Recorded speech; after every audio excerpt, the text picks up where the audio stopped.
When you send a message across an ocean, it usually does not go through space. It goes under the sea.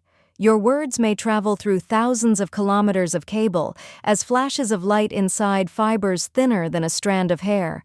Satellites are useful for many things, but for most international internet traffic, the quiet work happens far below them. The International Telecommunication Union says submarine cables carry about 99% of the world's internet traffic.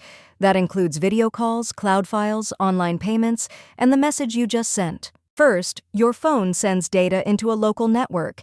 It reaches servers and routers on land, where the information is split into tiny digital signals.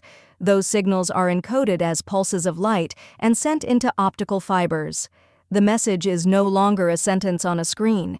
It is a pattern of light racing through glass. At the coast, that land network reaches a cable landing station. This is the doorway between the terrestrial internet and the undersea route. Equipment there separates the data path from the power path, then sends the light signal into the cable heading out to sea. The cable is much more than a single wire. At its center are optical fibers, designed to carry data over long distances with very little signal loss.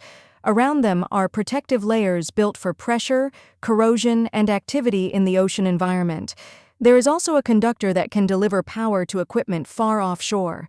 Over a long ocean crossing, even a light signal needs help. Cables longer than about 500 kilometers use underwater optical repeaters to keep that signal usable. Those repeaters are powered from shore through the cable itself, so a message can move as light through fiber, while electricity quietly keeps the system alive. Eventually, the cable reaches another coast.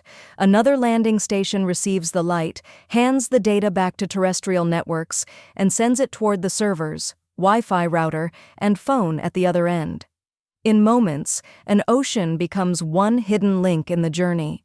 This infrastructure is powerful, but it is not invincible. Fishing activity and anchors can damage cables. Earthquakes, underwater landslides, and tsunamis can too. The ITU reports that more than 170 cable repairs were recorded worldwide in 2025. That is why the internet is not just apps, clouds, and wireless icons. It is also landing stations, power equipment, optical repeaters, repair ships, and a web of cables across the seafloor. Every time a message crosses an ocean, that hidden machine does the work. Visplora, see how the world works.